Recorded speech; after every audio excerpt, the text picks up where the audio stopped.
Hey, good evening, ladies and gentlemen. Welcome to Don Odells Legends. My name is Art Tipaldi. I'm the editor of Blues Music Magazine. I'd ask you to check us out if you're not a subscriber at either our website, bluesmusicstore.com, or check us out on Facebook and give us a like or see what you like about us. Today, here we are at Don Odells with a musician who's really made a career out of expanding the voice and what a guitar can do, and that is Murali Coryell. I know your dad, Larry Coryell. Yeah, You know his music very well. It was just recently. He would have been 78 years old on April 2nd, Right. which is the same birth date as Marvin Gaye. Right. But yeah, growing up with him, it left an indelible legacy and imprint Right. on me and on many people. Yeah. And the thing is when you lose a parent that is known to other people, it's pretty amazing that there are other people that have very strong feelings because of not just his music, but his personality. He was a very generous personality and just lover of life, bon vivant, you know, as they would say. And his spirit endures and his music endures. Right, right, yeah. And I'm still, discovering new YouTube videos, stories that, I recently saw one, and he said that there was going to be a band. It was going to be Miles Davis, Jimi Hendrix, Paul McCartney on bass, and I think the drummer was Tony Williams. Wow. Something like Yeah, that. yeah. Can you imagine? Wow. That was what was going on. And I never heard that story before. Yeah. But I recently spoke with Randy Brecker and of the Brecker brothers.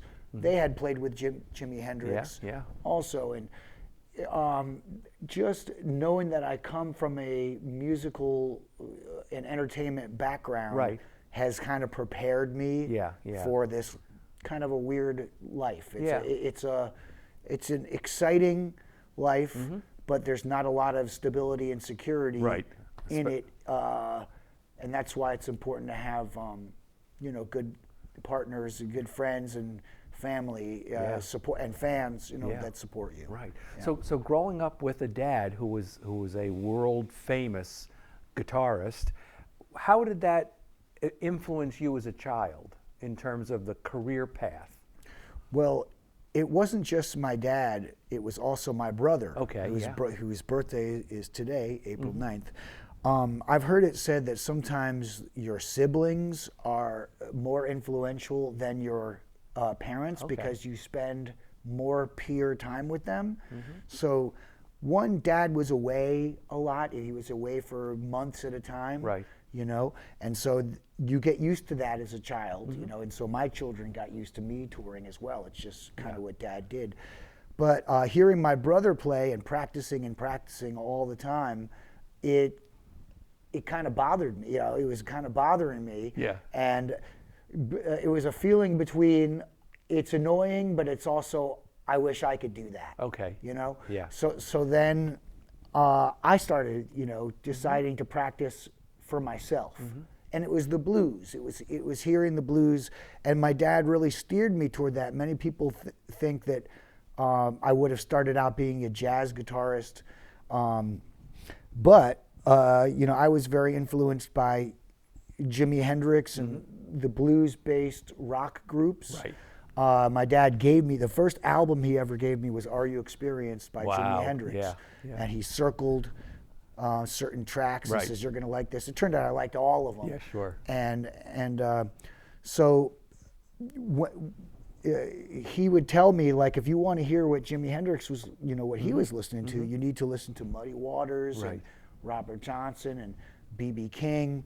And so when I discovered those people, it really hit me really hard. Yeah. Like this was the essence of what was in that. The Jimmy, and it's also that deep blues that's in the essence of my favorite jazz players. I was going to add, like for example, I will say Miles Davis, John Coltrane, Ornette Coleman, who's known as inventor of more of a free sound. Right. but it's so bluesy. Yeah. You know, so there's this deep blues and soul that, you know, goes back to gospel music, and before that to field hollers and work songs. Right. Yeah. And I have really, you know, made it an education, a lifelong education of mine to continue to educate myself about the roots of the music.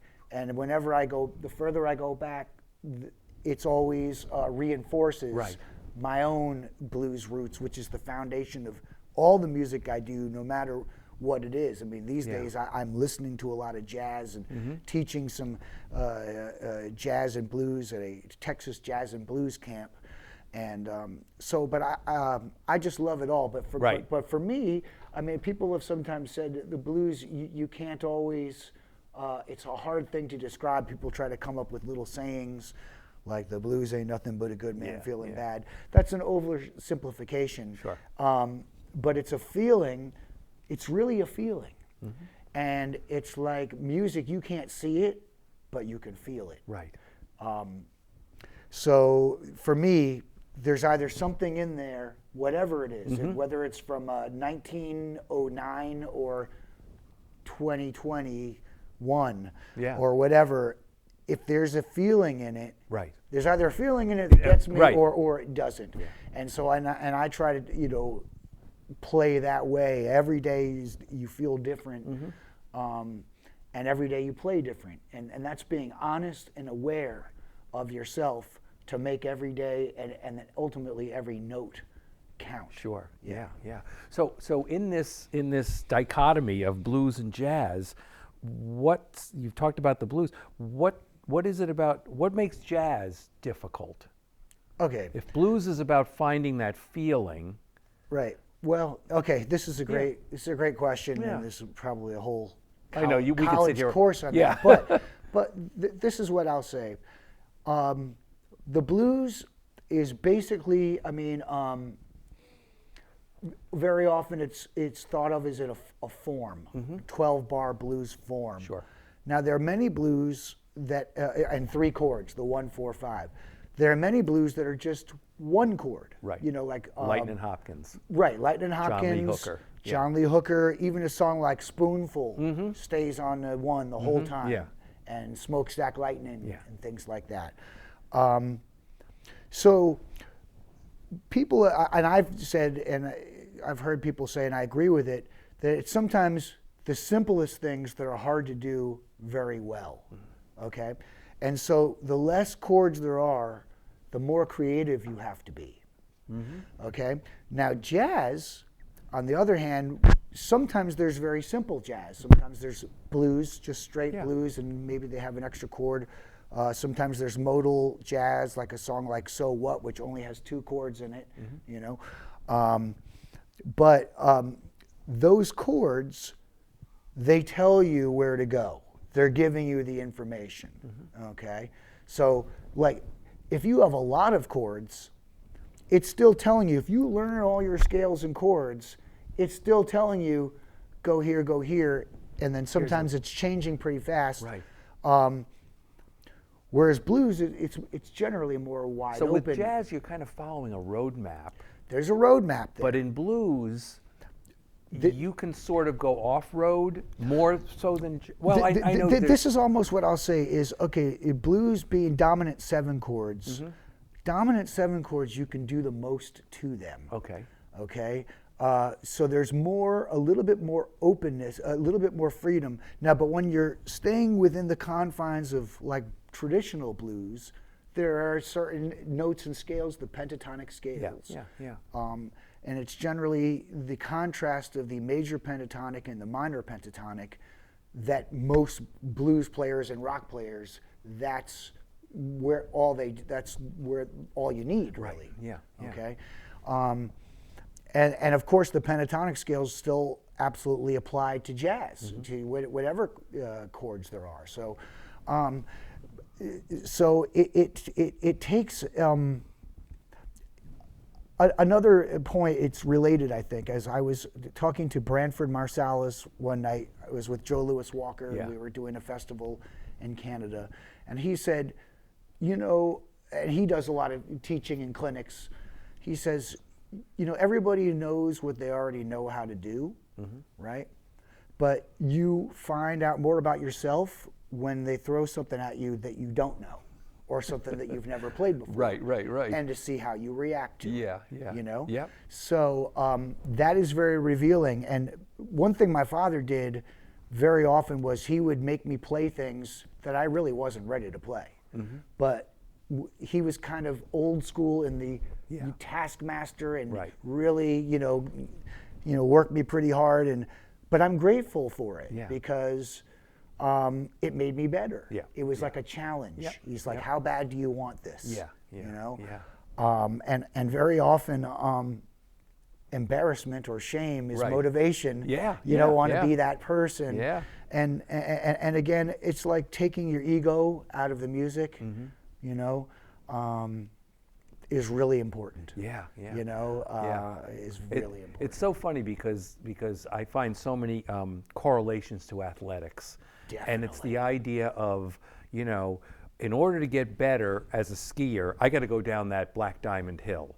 And I'm not ready for it, but when I'm done, I'm going to be better. I play a lot of golf, and I've got to challenge myself on my golf game or whatever. Whatever sport it is you play in. It's a constant. Yeah, you don't. And when you're talking about the concept of team sports, it applies to a band. Sure. Okay. And there has to be trust. There has to be a level of trust, and that's why everybody has to take their ego out and just be there for the music. That's right. It's all about the music. Right. And whatever projects I take, I embrace them fully, like as if this is my project. I'm going to bring. Recently, because Joe Louis Walker and I have had a very long relationship. Exactly. And I am happy I ended up doing a recording session with him for his one of his new albums, and we did a version of Hotel California that he did, and he asked me to play, some guitar on it, and we also did a recorded Dust My Broom, Elmore James style, for a PBS documentary called Driving While Black. And it wound up in this, award-winning documentary. That's I have that documentary at home on DVR. Yes. That we're on that. Cool. It's in the background, but it's also on the soundtrack, the album soundtrack, and so to get some things done during the pandemic, because you couldn't really tour in front of people, that was very important. And working on continuing to play. I mean, I was. Making sure I was, I made it a point to learn new songs that I've always wanted to learn and perform, learn them, and then post them. It's like I want to make something positive out of the time, and we're always trying to get better. Yeah. Just like your golf game. Skiing, whatever sport you're involved in. It's funny, you've touched on so many things that I was going to ask you about here. Going back to your dad and your brother, I see so many sports figures or entertainment figures where the children follow along in whatever the parent is excelling in. But I like the fact that you were kind of in competition with your brother. It was. And to kind of do one better than him. Well, see, I couldn't, and it's so funny.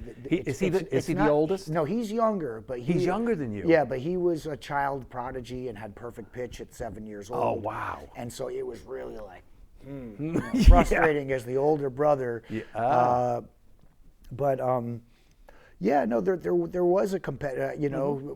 My dad, he was competitive. Yeah. And my brother and I, even though we did realize it. We knew we were, sure, of course, kind of a natural thing. Yeah. But it was good. Yeah. And see, it pushes you, and then rather than better, because better is a very subjective word. Sometimes it's correctly used. Other times it's more subjective. But I had to find my thing. Right. I had to be different. I had to be me. Yeah. And so I knew. And see, once you're you, nobody can take that away from you. Sure. There's only one you. Yeah. And so for me, a lot of it was based on my voice and the style of music that I want, hearing, B.B. King and James Brown. I was like, man, I want to try to sound like that. Yeah. But you have to have a concept and an idea of what you want to sound like. It's like having a roadmap to get to where you want to go. Sure. So I knew what I wanted to, when I heard, David Ruffin, from the Temptations, but it just so happened that my voice is in the same range as many of these things. So when I was learning all these songs, soul songs and blues songs, pretty much I would do them all in the original key, and it would be right on, comfortable for me. Yeah.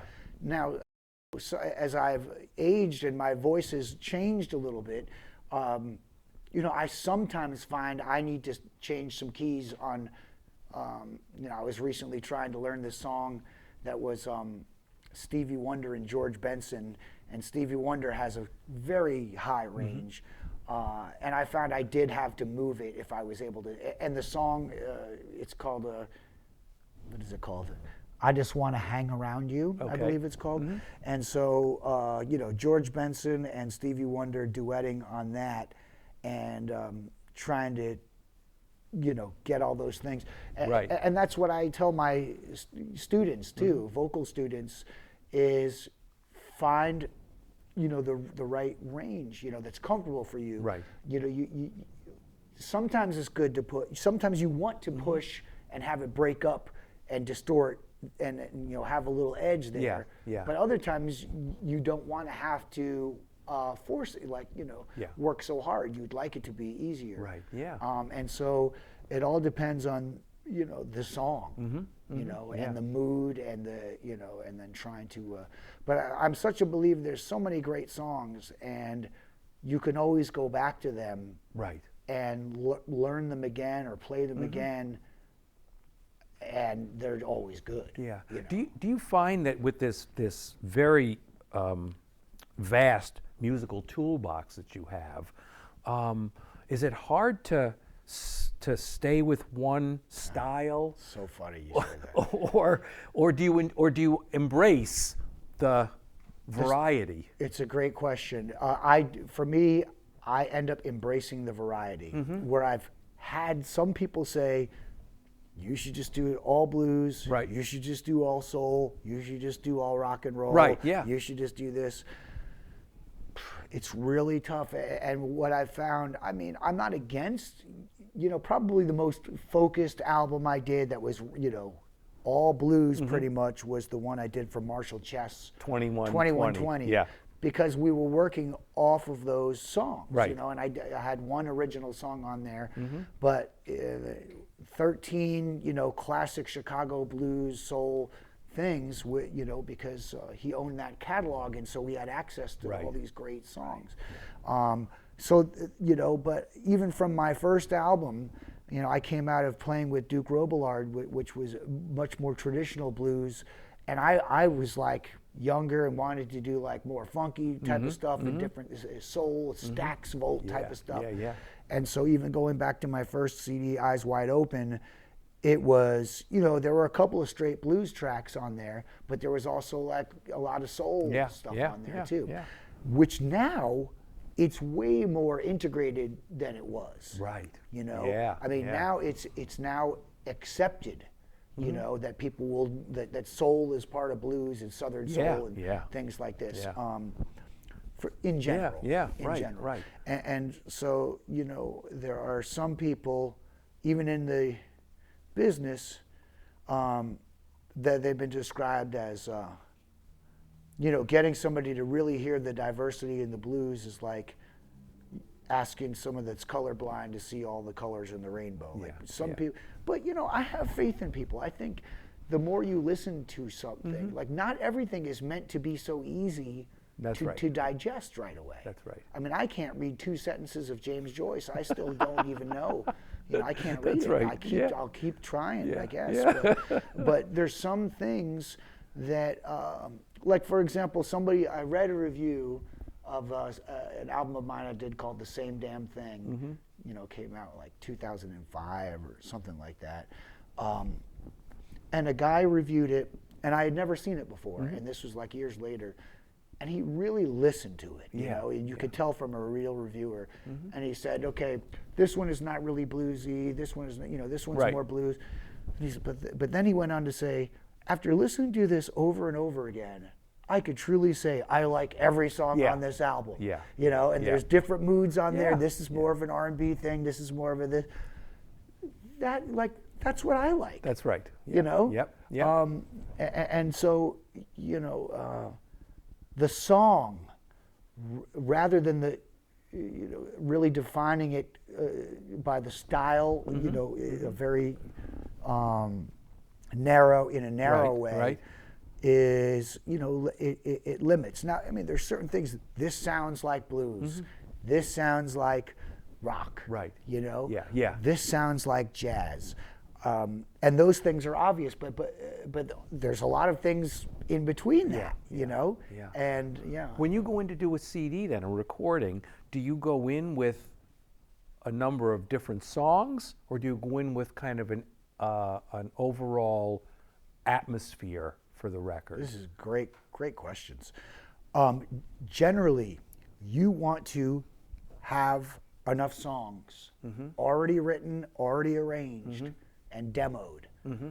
Generally, what I will do, my MacBook Pro. So you're not a guy who just says, "Oh, I wrote 12 songs in the studio."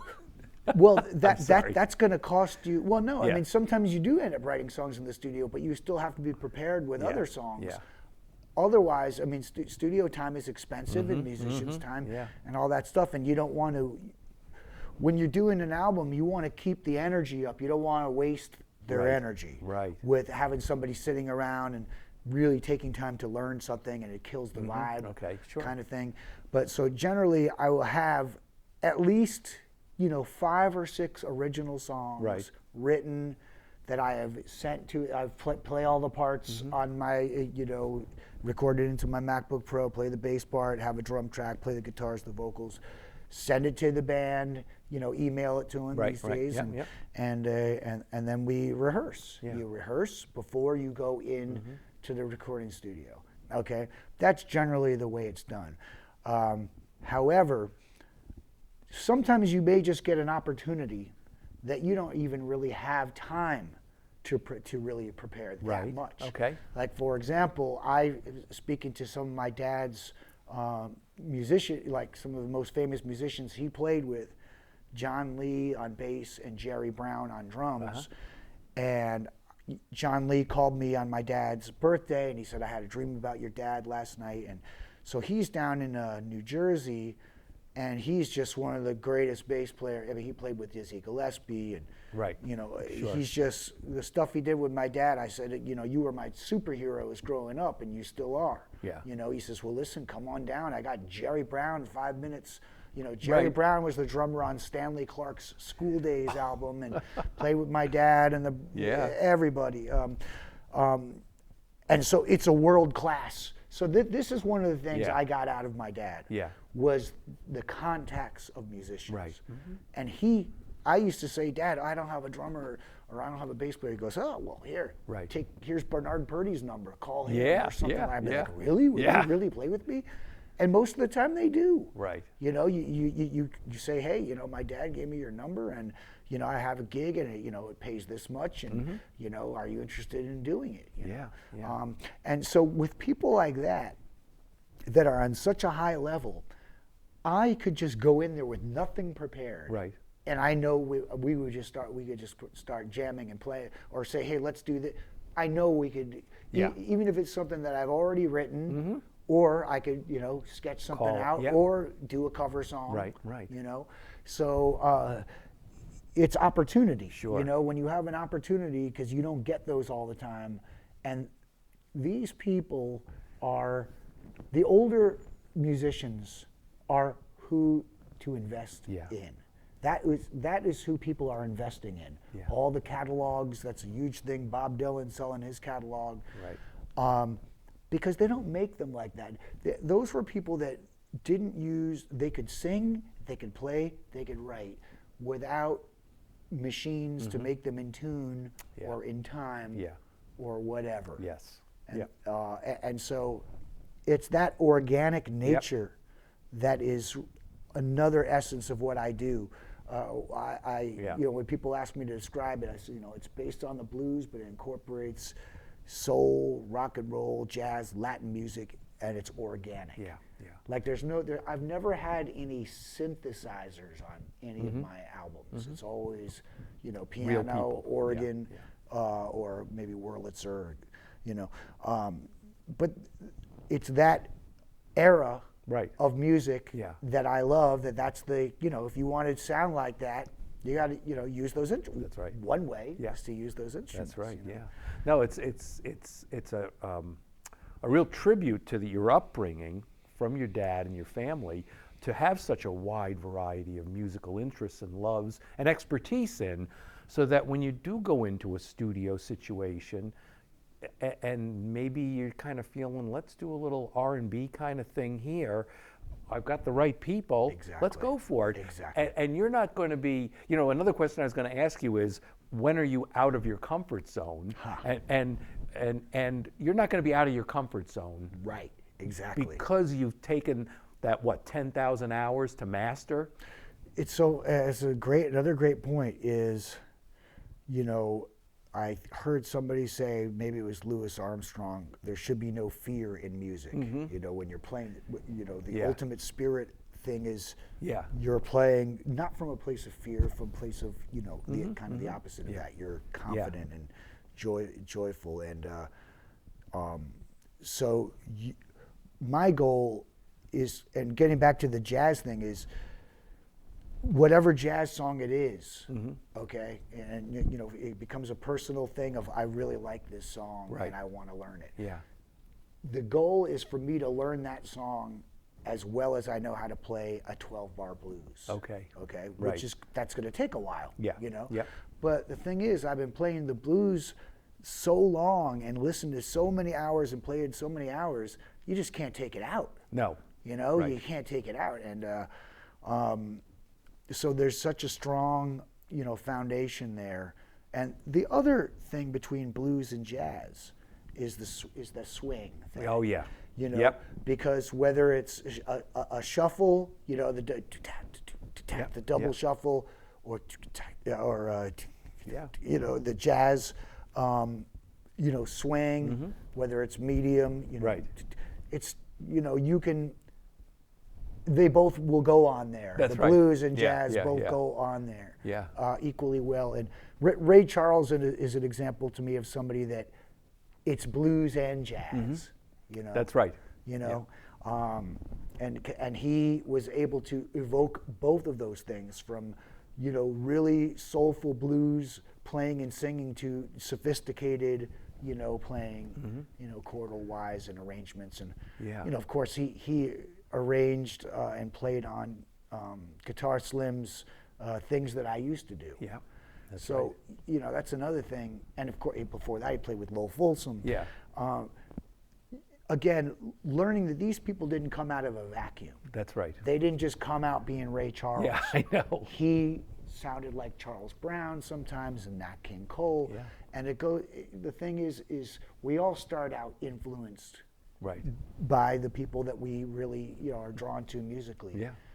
And then there comes a point of, is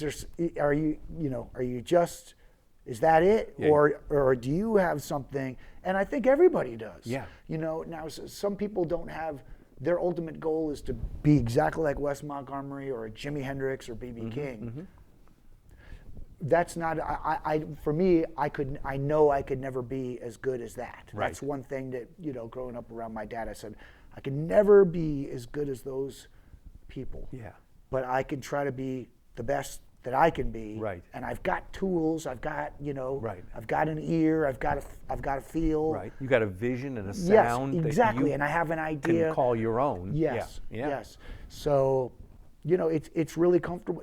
Like for me, I don't ever want to be out of my comfort zone. Right. And if I am, cool. Yeah, I know. Because now this is different. And then after that, then that's comfortable for you. That's right. That's right. Yeah. And the more new things you do take on, it enables you more things to do, to be able to work with and make music out of. Yeah. Yeah.